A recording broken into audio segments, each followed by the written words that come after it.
Attention! Here is the oldest statue in the world. This woman with oversized bosom and voluptuous body. This statue portrays a fertility deity that, according to the paleontologists, have as little to no resemblance from the woman at the time. It's the closest link we have to our Paleolithic ancestry, and it depicts that the drive to create the BBW paradise outlives its degenerate carrier. We finally did it, Grandpa. These pieces that depict women are known as Venus, figurines named fittingly shared by the Roman goddess, as it also represents lust and sexy depiction of an ideal beauty, which in itself was one of the philosophies that really marked this art period, which is wildly attributed to the hyperfixation with the Greek society. And this fixation would express itself not only as a homage and inspiration, but also in a soft cannibalistic sense, where they created molds of the original Greek statues out of wax so they could copy the statues. Originally, these statues were created only for gods, politicians, famous philosophers, and of course, athletes. Perhaps the notion of the ideal body been here for a long time, while China genetically breeding the perfect basketball player, a 7'5" giant, for a game that takes as much advantage of height as possible. I know that feeling. I'm right now at the page 234 for Godless Latina. The search for the ideal body while looking at Street Fighter is in-house guide made by Lord Beng himself. The well-crafted anatomy, stocky shoulders, the salient trapezius, the blocky torso, overall muscular stature, and of course, big ass feet, have little to none reminiscence to the features found in the original Street Fighter, while also well built, still more formal, smooth, a build more evocative of pro wrestlers' natural bodies like Ricky Dawson, Prime Hulk Hogan, and the Great Inoki, and Street Fighter 2 with a more representative of the performance-enhanced low body fat from the likes of Ultimate Warrior. That was the environment that changed a lot of franchises. And in the media like anime at the time, most animes were transitioning from the influence of Kinnikuman into the Hokuto no Ken era. Did you ever notice it? Also watch this. Gotcha. All that while depicting the same athletes, this time especially martial artists, in their most traditional and sometimes recognizable attire, delivered in a nonchalant way. You expect in some company as highly praised as Capcom would at least reimagine these characters taking the form of a street fighter. The part of the fighter? Right, partially the street was missing. Some martial arts are even restricted to fight outside a ring, street fighting being majorly prohibited. So we would expect these to be outlaws, as Honda, since he is actually a rikishi on the rank of Oseki, and street fighting would be prohibited. It would take long for Street Fighter to address the lack of streak in it. In my opinion, adding characters from Final Fight doesn't really attain for that feeling. Capcom would only strike greatness on their third attempt.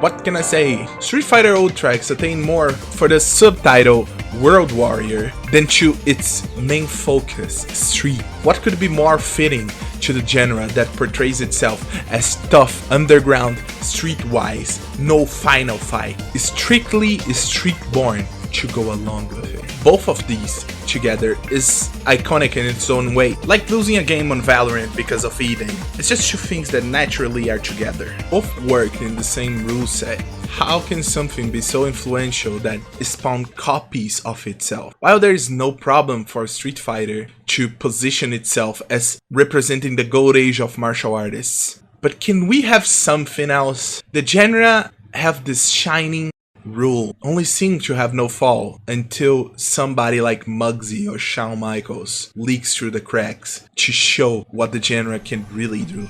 Goro Daimon is a world champion of judo, the most treasured martial artist of the rising sun. He's an exemplar martial artist, We rarely see him without his judo gi. He's so strong that by slamming his paws to the ground is equivalent to your mom doing jumping jacks. His design with his squared body, representing the mountain of a man he is. And his gameplay being a grappler, standing short conditioning into his grabs, show how patient and calm and collected, which his idle animation also implies. If you watch sports or even other fighting games, they are tensed up, like they are ready to react to a grab wrist and the collar like judokas do. But Daimon, his palms are pointing towards the enemy, in a way saying I don't want to fight, I want peace, but also being deceitful with how strong he is. A calm appearance, but always ready. In any other fighting game, Goro would be the protagonist, the best representation of a master. The etiquette with his snow white judo gi, the effort of training in the mountains. He's the comparative of Ryu in a sense. In any other game, Goro Daimon would be the protagonist, especially in a Japan-made game, but this Goliath would be outbested by the contrasting David. Kyo Kusanagi, a brash, arrogant, lean teenager, his fashion based on Bansho movement, Japanese delinquents, which were in a certain rise on manga at the time. I would say KOF devs beat Araki 1 year to the punch. If Ryu was the equivalent to a master training in the waterfall, Kyo was the equivalent to a junkie with a syringe trying to steal your money for sweet Fendi. What the heck? Kyo is portrayed as the antithesis of the traditional martial artist. The entire concept of training through your whole life only to perfect your craft in your golden age, ignored for a gifted, natural, talented, street fighting delinquent. The school uniform demonstrates through the lens of the Japanese culture, an act of defiance. To walk around the entire day with your school uniform. It's like, could you not spare some time to present yourself in an appropriate manner outside of school grounds? Are you this lazy and carefree? Kyo is always showboating and screaming loudly. Disturbance of public peace, everybody. This new generation of 94 could go to an arcade and not connect with none of these brutes. Too out of the norm. Kyo showing this level of strength with a lean and slender body connects closer to this new wave of young people way more. I'd say that his reckless personality stands to his fighting style, but talking about that would actually take the shine away to the most glittery personality in the group. If it was already bad for our martial artist, being thrown to the side by some fiery brat, what if I told you that in the same tournament where he lost to Kyo, Goro Daimon was not even second, but third place. And just like in CVS 2, Daimon sits down if you pick Benimaru Nikaido against Kyo Kusanagi. Outspoken, flamboyant, and a lady respecter, just as the one who announces to Thou. And somehow he's not portrayed as the Sanji of the franchise. Oh yeah, as for a bunch of troglodytes trying to manipulate fire, SNK would find itself in a similar situation, but with a Vogue magazine. To some maybe not the most dangerous thing, but let's say it was a different era, in which was the same footing that Araki found himself years earlier. While yes, Benny is a reference to Polnareff, I think it's a glare more out of respect for being in the same footing. Let's say that this script wouldn't change even if this was the other universe where they decided to go with his original design. By the way, he ate that shit. But also, it shows that their intent, even before looking over, was to do something extravagant. So liking it or not, SNK were showcasing a brand, a new take on characters that was nowhere to be found in the genre at the time. Even more if you look at how Yori is portrayed. If they were the least bit recluse with, and this drive to innovate would impregnate the franchise like cheap cologne, because the comfort breeds laziness. Yeah, SNK could just ride away into the sunset, we found the magical formula, but wouldn't that give the same fate as any other franchise? In fact, that's why I emphasize the Goro in itself, one of my most favorite characters in the King of Fighters.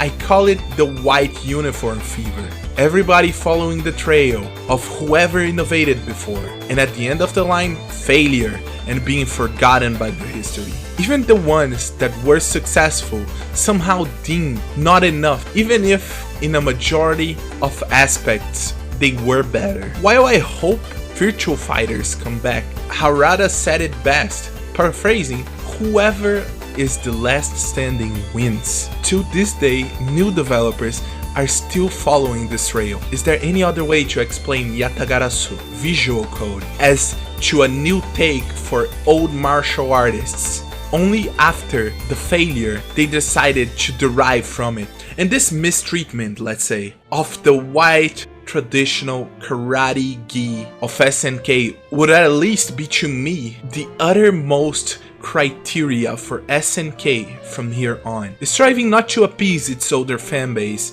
but to strive for new audiences. This criteria would define who would touch the King of Fighter. Next, Fallen Angels, the Rakuten Shin. Everybody's quick to jumping into talking mechanically or even historically about this game. Let me take the other Angel. That's why my mom doesn't call it anymore. How a roster so stacked failed to even deliver this game. It's probably the equivalent to Ramones on how influential it is for its respective genre. Mitsuo Kodama at the same time had 10 years of experience.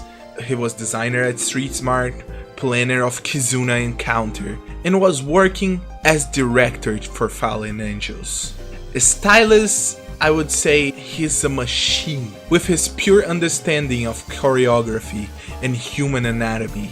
And Shinichi Morioka, while known for creating Kyo, yeah, it is a team effort to conceive these characters, but I attribute to his artistic vision since he is credited for drawings. Henceforth from Fallen Angels, Torao Onigawara, he drops the act of the etiquette on his karate, and the flies expose his hygiene, shared characteristics with the best swordman ever, Miyamoto Musashi. While everyone else thought that Miyamoto was disrespectful for coming to battle with dirty clothes, and allegedly he didn't take showers often. Years later, we would comprehend by his own words, since he was one of the only samurais that also was a philosopher, and his philosophy was closer to the smash corner than to try Hex's showering tutorial. You shouldn't waste time with unnecessary things or thoughts. As a man who lives by the sword, here lies a man that lives by the Chinese fist. I mean, the empty hand. Karate. And this same ambiguity is shown in his portrayal in the game. While you pick him, you got this wise eyes glaring over you, the firm pose, even his hair looks smooth, the perfect battle ready pose.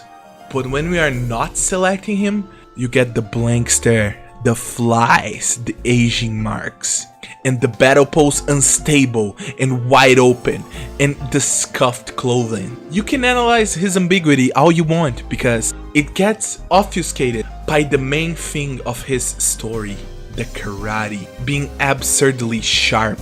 But which one gets on the box art of the game? The hobo version. This game would never be released, and the team would migrate to SNK, and I can't really think of anyone with a better catalog to deliver our next protagonist. If they were mere troglodytes looking at the Vogue while creating Benny, this new team would show their prowess. If the objective is exploring this new fanbase far beyond its original reach, and I only say that because there were a lot of OG fans that didn't accept this change. If we learned something from 94, change is scary, but it wouldn't take long for people to embrace Mr. K-. His design is too daring.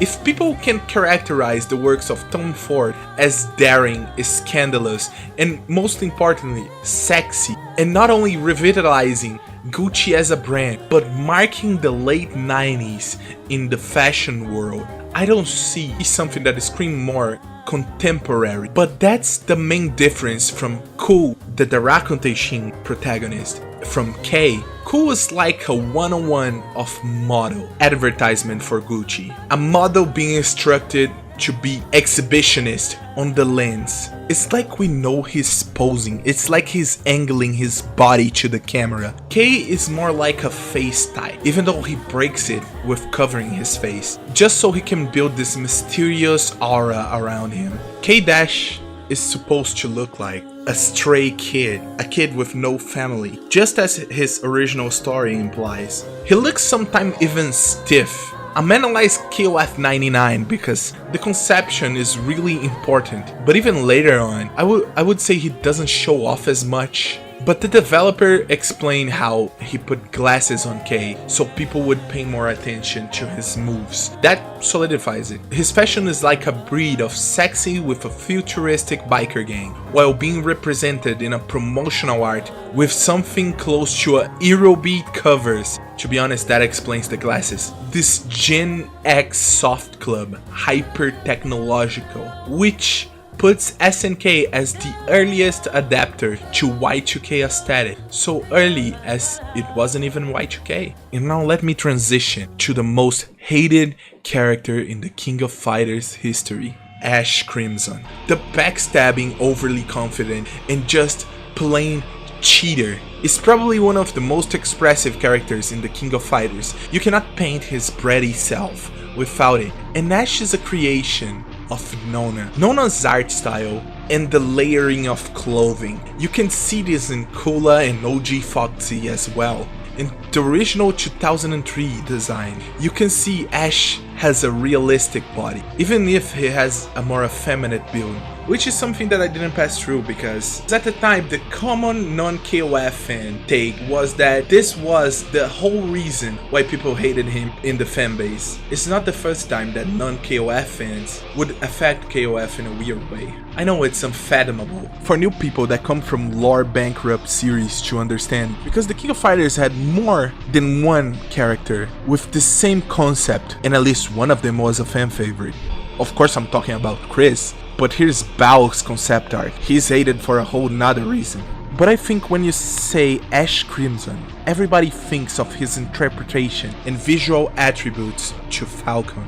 And that's just vile. Because for his fashion, Nona would get inspired by Prime Y2K. Yeah, I know we are so up right now. And I'm a simple guy. I define Y2K style as anything a Bratz would use, while Nona's art style seemed to always lean into a flare pants like the King of Fighters 13. Falcon would extrapolate this to the maximum with a baggy bell bottom, and in his arms too, making it look like a design made by Hideyuki Tanaka. And if you know anything about him, his design was considered really futuristic since it was made in the 90s and it was stretched to 2001 and 2005. And for me, Nona is a purist in his art style. He seemed to be the guy that doesn't really put as many details in his designs. Hence characters in the King of Fighters 13 coming back to their original designs, while Falcon is the guy that bases his designs in Harajuku fashion, which the style itself forces you to pour details in its idea, since the vanguard in this fashion style were exploring what to everybody at the time was an alien look on what fashion, when expressed by an individual, could be without any judgment. That's why it looks like a Falcon design, because the stamp and many crests in his clothes and different symbol in his nails, it stands out a lot, even in sprite form. But the devs knew that somehow Ashe was offuscated. This is a quote: "Woo appears to be like the main character no matter how you look at it." That's quite interesting. Where did I ever see a sexy wild guy? If KOF ever lowballed a character like Ashe Androgynous Twink, they would have spiraled into the same place they were in 99. Does the designing make you feel like you are in a box? Cells. If we are talking about Ashe, my takeaway would be his hyper art Thomason, an art movement based on stairways that lead to nowhere. Beautiful metaphor for Ashe Crimson. His design, you wouldn't have to force yourself to think that it reflects his personality in any way. So in that hand, if we could encapsulate anime transition from the 80s to 90s, the Bansho inspired designs, lead by Araki, and the popularity of JoJo could be the key defining feature. For fighting games, Kyo quite mimics the same vanguard of the style, switching Ryu a Hokuto no Ken inspired for the Bansho era. If we could summarize the end of the 90s wrestling to the 21st century, you can easily point out to the Attitude Era. A bunch of guys who talk shit, acts entirely in his interest like Steve Austin, and everyone is sporting this biker look, fighting against an organization, The Rock, and even Undertaker. While maybe in Asian was common for men to be more effeminate, if I could point out something in 2003, South Park's episode called South Park is Gay. The contrast of metrosexualism and men care of themselves is something that men still didn't recover to this day. Maybe because taking a bath and putting some perfume in deodorant and not being bullied for it should be the standard. Yeah, I know, bring metrosexuality to the Smash Corner, which opens the door for lots of other conversations. Maybe everybody hates cake episode from Chris. Let's imagine ourselves as designers for the new The King of Fighters protagonist. If you could right now, as contemporaneous to 2016, have to make a leap of faith to say what represents the current generation, the youth right now, you may be compelled to push the terminally online era. Fighting games have to evolve, right? So now we need to put relatable cell phone goblins into your game. Just make her a streamer. Of course, if we ignore the most alarmist thing of this generation, that even company grifters avoid to touch it, leaving only indie games a love letter from a lone artist to faithfully represent, from the likes of Omori, Nights in the Woods, and Celeste. Ironically, the outcast melancholy that is depression is the equivalent of the imaginary friends on the family's drawing that rarely is addressed. And depression is manifested in various ways. One would be the avoidance of reality, which stands from a point of no perspective from the future, control over the real world. Hence, a great addiction to sleeping. But how do you expect a kid abandoned by his parents to react to such a thing? Maiden-kun first off is a beautiful play on how kung fu apparel looks like pajamas. Traditional but not simple Capcom. In an anime we see another Somnambulous characters changing personality while sleeping, but he doesn't have multiple personality. Actually, his fighting style can only reach its full potential when he's at sleep. But even if he cares about his master and his quite only best friend, the avoidance takes a toll on the people he may care the most. With poorly and infrequent interaction, this trait is quite an embodiment of dreaming, but not achieving. While dreaming, you can be lucid and live the life you want. And the effects of his powers are this explosion of this magical sand effect that may actually be a connection to the mythological creature Sandman, but always leaving him in this sleeping state. All this semantic group from ideas so close to each other, represented as one character in a fighting game, and yet this is the sidekick. Oh yeah, I'm finally talking about Shun'ei. KOF 14 Shun'ei is my favorite The King of Fighters protagonist, partially because I already knew about his fashion style. I discovered FZL way back in the day. At the same time, I was studying the different Harajuku styles. Why do I study this shit? I don't know, man, I just like it. There are 3 people in the world that actually know this information. It was really around the late 2000s. If I could pinpoint a time, I would say 2006, which the internet was a total different beast. It didn't have as much information of anything, even if it was still considered the titan of information we had. So of course I got informed about this style on a blog post, which in the end really inspired me to take some of this concept behind it and apply it to my fashion sense. Does that mean I was acting the fool and just dressed absurdly weird in some non-Asian place? Not really, but the way that that it's portrayed in the media that you find right now, it feels like a misconception for me. When I saw Shun'ei's design, I was already expecting some depressing topics to be enlightened here. FZL demands this attitude of the character. So from somebody that actually was at least inspired by this style, I will try my best to express it. Shun'ei was a promise. Firstly, SNK knew that picking a character in such delicate topic, different from the other characters, he could not continue like this forever, meaning he's supposed to change after this arc, just like I believe he would have changed King of Fighters as is, because the last time they had a plan for a character was the King of Fighters 99, and that was totally butchered. So it's like a promise that they will stick with a character and kinda give him a way out of this. You know damn well how this is going. Asking again, how do you expect a lonely child that was isolated because of his powers since he was a kid to act like? Of course sad and evasive, but other signs of depression like high levels of anxiety to the point of reliving the moments where people called you a monster. His lack of control of emotion is beautifully shown by his powers and fighting style. Firstly, the fact that he has no control over his powers, clearly overtaking him at any opportunity. His fighting style is super resilient in kicks, way more than his punches. To be honest, his punches are really bad, so it really disencourages you from using punches. Look at the contrast between punches and kicks. He can throw himself fully on the kick, while the punches are recluse. Just so you understand the character's hesitation of using his power. Yeah, and his clothes are right there to show it to you. It's like his hands are wrapped around in the ropes called Ling Sheng that they use in Taoism exorcism. Why would he use that to wrap around his... Oh, the King of Fighters should not be constrained by a common design philosophy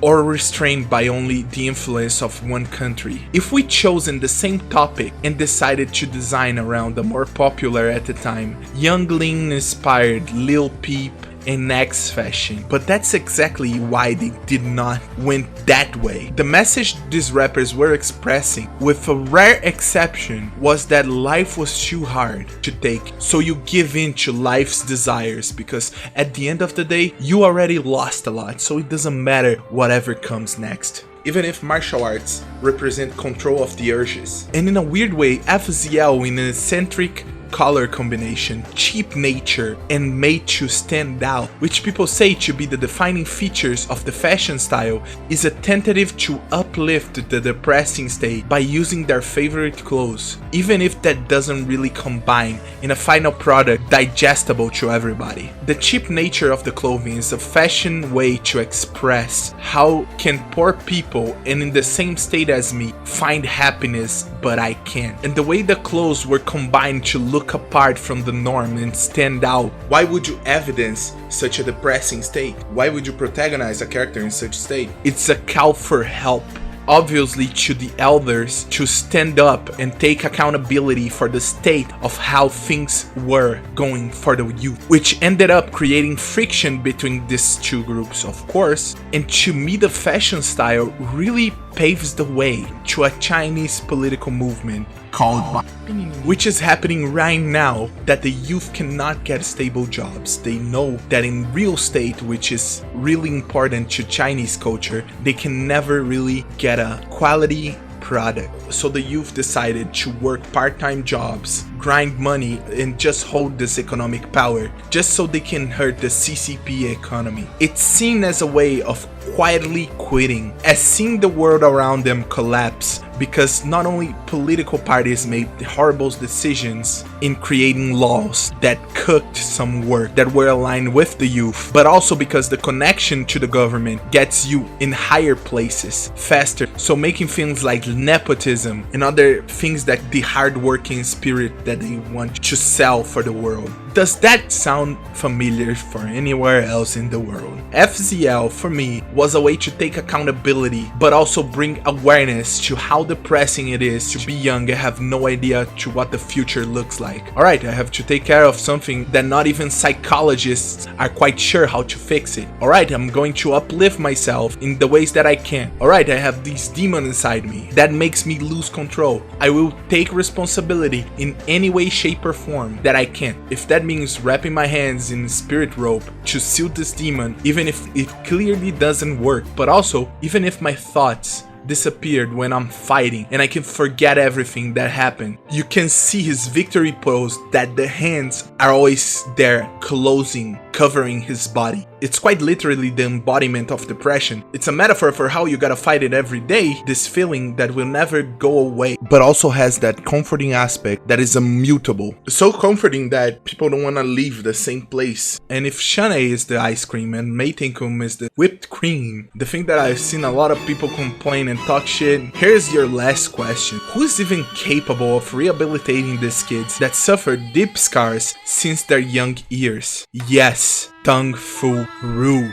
is the cherry on the top. You're telling me the guy that took care of brothers that lost their whole family while his father was assassinated in front of their eyes, leading him not in a path of revenge, but in a path of redemption and forgiveness, through the path of martial arts, and not any martial arts, freaking Tai Chi. This is pure cinema right here. And I'ma add this because it's a feeling thing. I would categorize Kung Fu Ryu as a upper body character. He uses more punches normally in his games. And you also can see that because Meitenkun has weird kicks, just as old Tung, but for some weird reason, I feel like Tung's kicks in this game are better choreographed and also have a better usage.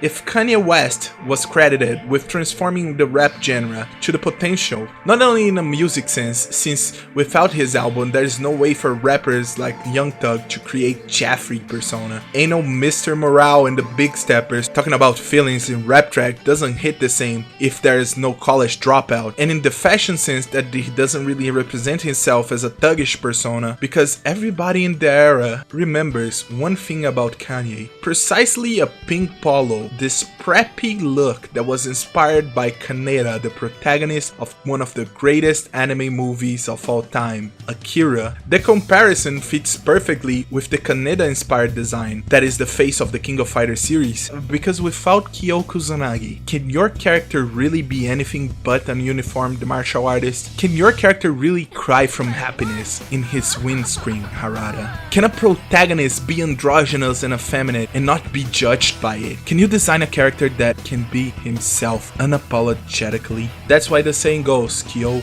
world the pink polo.